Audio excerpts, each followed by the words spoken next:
Hey there Dev Squad, today we're going to be modelling a low poly sword in Blender.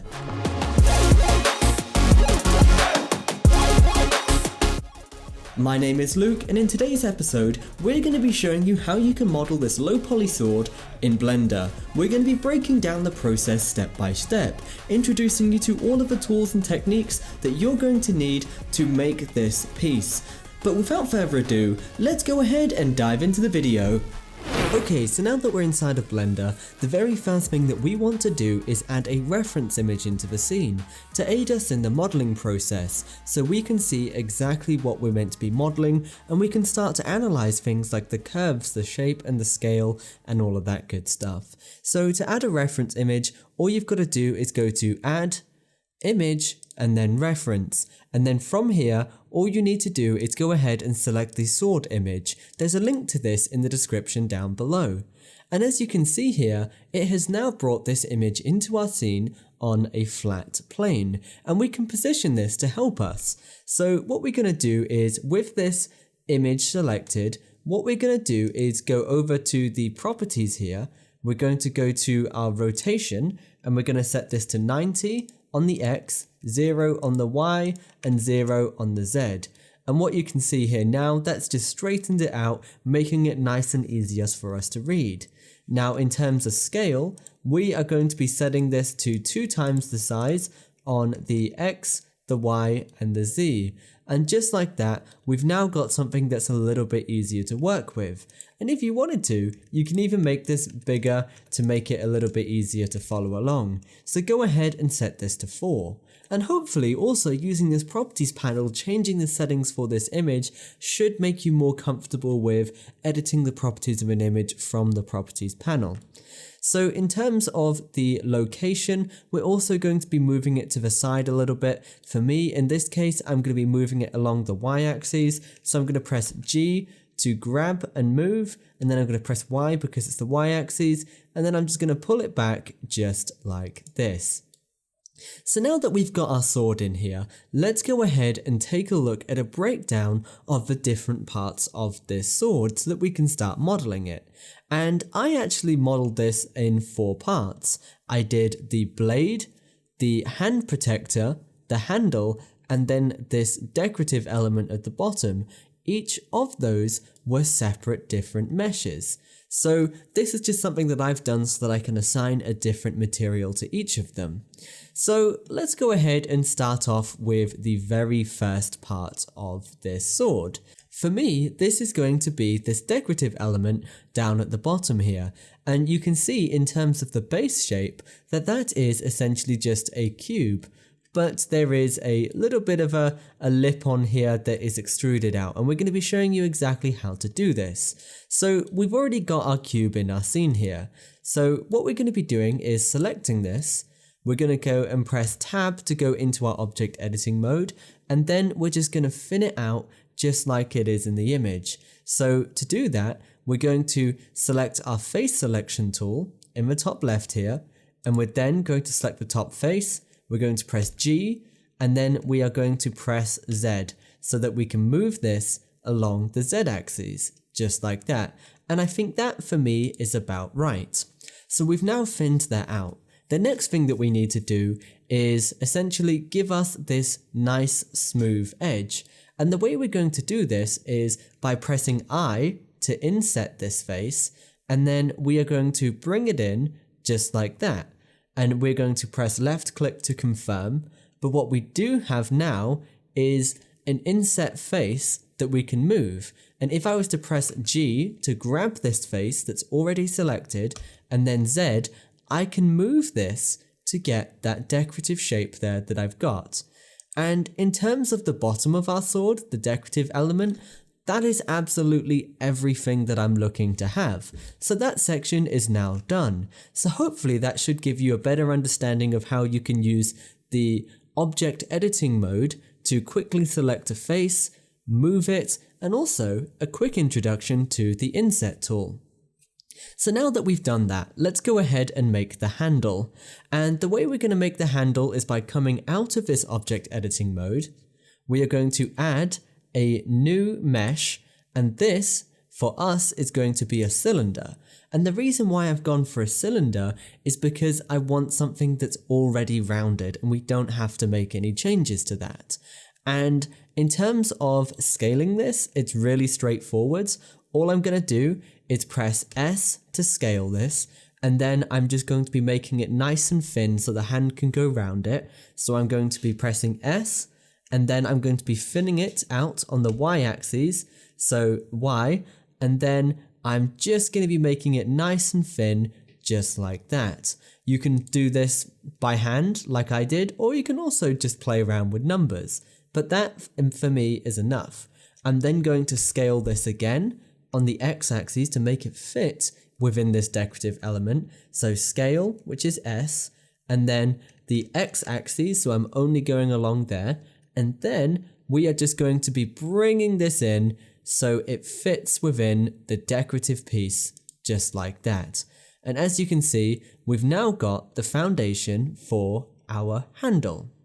So what we're going to do now is simply move this up, so G and Z to move this up, and we're going to put it into the bottom of that decorative element. We're going to go into our object editing mode by pressing Tab, and then all we're going to do now is just make this handle longer.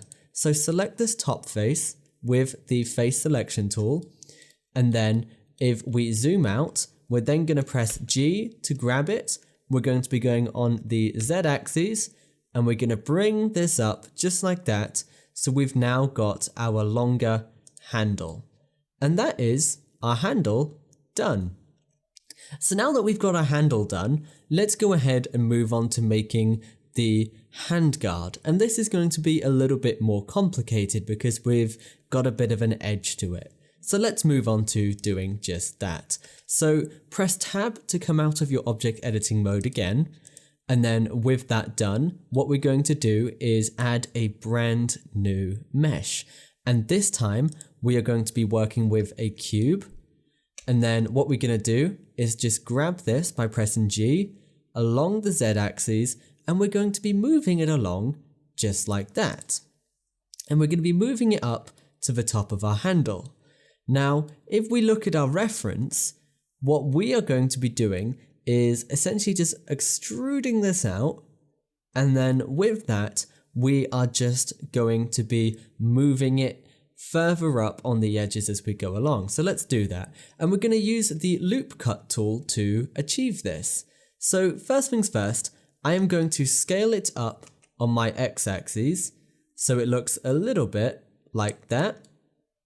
And then what we're going to be doing is using the loop cut tool. So go into our object editing mode, press Ctrl R, and this loop cut tool is actually going to allow us to put a cut straight along the middle here. So if I press left click and then left click again, we've now got a cut in the middle. And if I was to go to my modes here for selecting between the vertex, the edge and the face, I can actually select this edge, I can move this up, and I can distort the shape of this, just like that. And this is how we are going to get it to curve ever so slightly. So let's go ahead and do this. Let's select our top right face.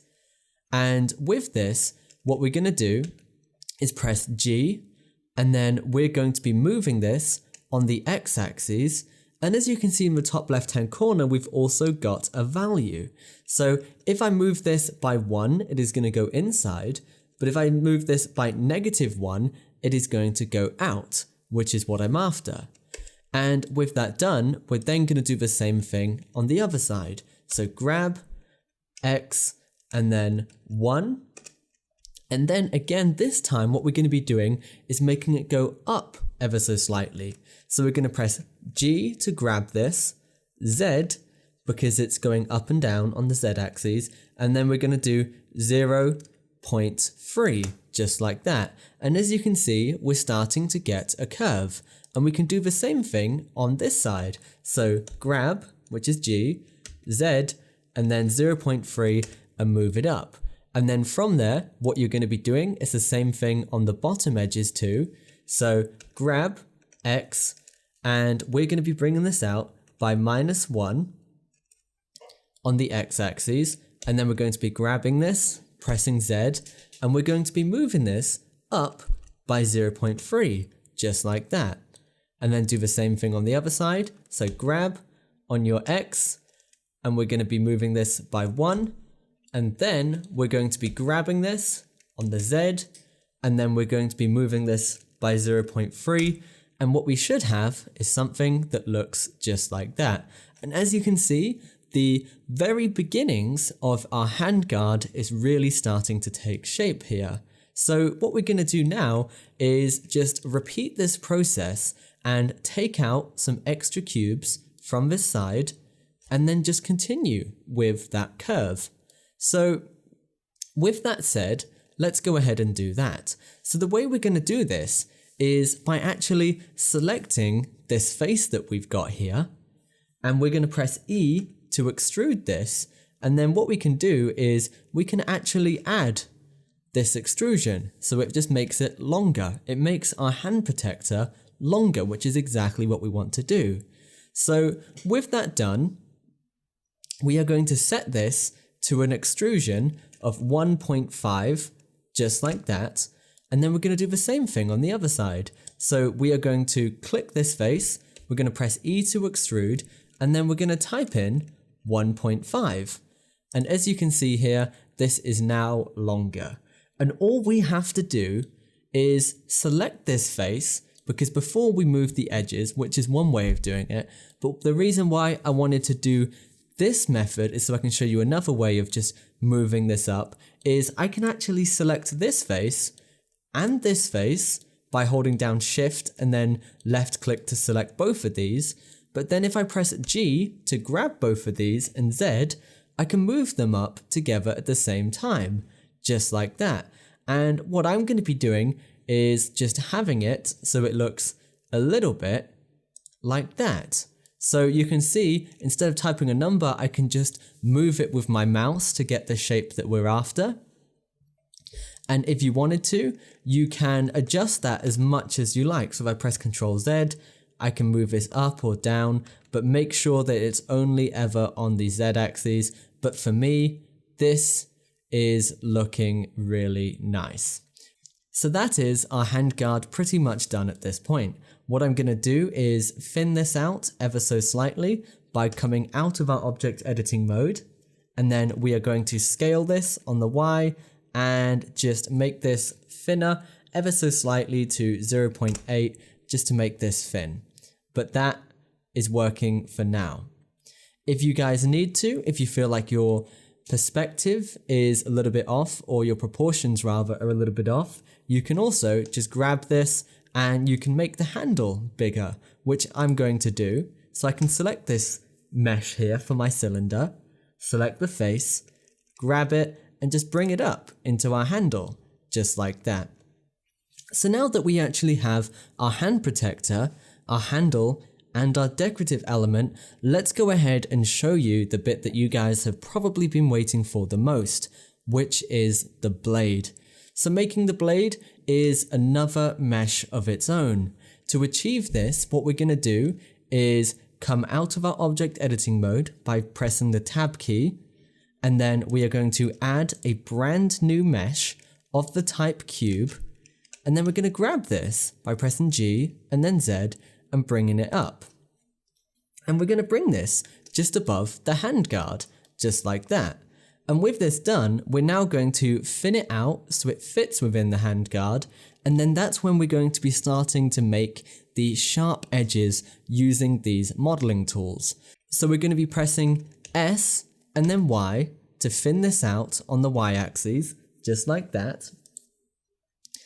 And then once we've done that, we're just going to press left click to confirm. And then what we're also going to do, just like in the reference image, we are going to make the blade wider than the handle itself. So let's move up and do that. So press S to scale this, and then this time we're scaling it on the X axis, and then we're just going to be scaling it up to get a good little thickness, and what you should have is something that looks like this. And this is the very beginning of our blade. So with that done, let's go ahead and make this nice and tall. to the size of our sword's blade. So we're going to press Tab to open up our object editing mode. We're going to select our top face. We're going to grab this, and then we're going to move this along the Z axis, so G and then Z, and we're going to make this nice and tall. And you might have to zoom out quite a bit to get the size you need. So just keep doing that and get yourself to the length of your sword. And it should look a little bit something like this. Now, what we're going to do from here is actually add in a extrusion at the end so that we can get the point. So to do that, select your top face here. And then with this, what we're going to do is press E to extrude. And then we are going to set the length of our spike at the top here. So I'm going to go ahead and grab this just like that. And now we've done that, we've got the base shape for our blade. Let's go ahead and press Ctrl R to add a edge loop right down the middle so we can start moving those faces. So to do one down the middle, you're going to have to move your mouse down to the bottom section of your cube. And then we're just going to press left click twice. So once to place it down the middle and then once to confirm. One thing you do want to make sure you do is make sure it's perfectly centered. So just like I have there, we've now got this straight down the middle. So with that done, let's go ahead and show you how you can get the edges to curve in. And that's actually really straightforward. So let's start off with the very top. If we select our edge select tool, we grab this top edge here. What we can do is we can grab this, move it along the x-axis, and then we can just bring it in to create a point, just like that. And we can do the same thing on this side also, G and then X, and then just bring it along to make the tip of our sword. And that is looking really nice. And we can also do the same thing for this side also, and this side. So to do that, we're just going to press G and then our Y, and we're just going to bring it in to the center point. So to define our center point, we're going to have to use numerical values so we can get it in at the exact same point. So press G and then Y to move it along the Y axis, and we're going to find out what one whole movement across is, which in this case for me is 0.96. So we're going to half that. So I am going to go for 0.48 or minus 0.48. And then we're going to do the same thing on this side with this edge. So move this along the Y, 0.48. And now, as you can see, we've got a nice sharp edge. So go over to your other side. We are going to select our next edge, and we are going to move this along the Y axis, so G and then Y, 0.48, and then do the other side, G, 0.48. Now, this number is going to be different for you, so you may have to do this by hand or calculate it in the exact same way that I did. So negative 0.48. And what you should have is something that looks like this. And what we've now got is our nice sharp edges to this. Okay, so the next step that we've got here is actually getting the tip of our blade to be pointy like the sides. Now, what we're going to have to do before we can do this, because we actually brought so many of these edges together, is we need to merge these. So when we move a vertex, the whole geometry is going to come over, not just one of 3 pieces as it is currently. So you want to zoom in nice and close to the tip of your blade here. We're going to select our vertex selection tool. We're then going to hold down Control Shift and left click the 3 vertices we've got here. We're then going to merge these at first. And this is going to then allow us to move this whole shape just like that. And then just go round to the other side of your sword. Do the same thing. Take all of your edges here and the vertices that we've got. So we're going to hold down Control Shift, left click to get all three of those. And then we are going to merge these at first, just like that. And this again is going to give you a bit more control over the geometry at the top. Then all we're going to do is simply select this vertex, and then we're going to press G and then Y to move this into the middle. And you guessed it, we're going to use the same value, which is 0.48 for us, or a different value for you. And we're going to do the same thing on the other side. So G and then Y, and then minus 0.48, and you should have something that looks like this. And we've now got the tip of our blade there. And again, we're just going to be zooming in, and we're going to select this other vertex, and we're just going to merge this at first because we don't need more than one up there anymore. And that is the base shape of our sword, all good to go. So now that we have the shape for our sword set out, what we're going to be doing is taking a look at how we can set up some of the smaller details. And to do this, I'm going to very quickly open up my reference image here. I'm going to set my scale to 10 so it's nice and big on all of those axes. And then we're going to move this up. And what we're going to be doing is showing you how you can create these little notches in the metalwork in the blade here. They're really simple, but it's little details like this that really make your 3D model. So to do that, let's go ahead and select our blade, press Tab to enter our object editing mode if you're not in there already.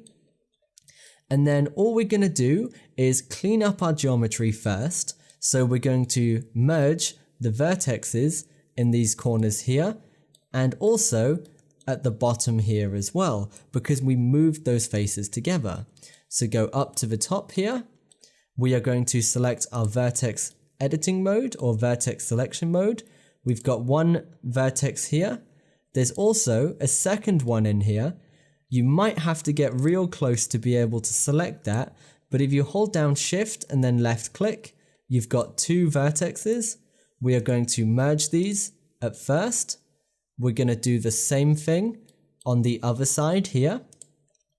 So zoom in nice and close to see those. We are going to merge these at first. That's done. And then what we're also going to do down at the bottom here is do the same thing. To be able to see these, what we're going to do is our handle here, we are going to toggle the visibility of this to off so we can't see it. Select our blade, and we're going to do the same thing, merging those vertexes. So in here, we've got one. We're going to select the other one, Shift and left click. And then we are going to merge these at first, do the same thing on the other side. Merge those at first. And then we're all good, and then we can turn the handle back on. So we've now got one nice clean bit of geometry for our blade. So let's go ahead and add those notches. Press Ctrl R to add a loop cut, and then we're going to add a notch at the top. Press Ctrl and R to add a second one, and then Ctrl and R to add another one, just like that. And we're just moving it so we've got 3 loop cuts right underneath each other. And the reason why we're doing this is because the middle point between these 3 loop cuts, we're going to be indenting that in just as if it's been smashed. So zoom in. We're going to take this vertex. So select your vertex selection tool, press G and then X to move it along the X-axis.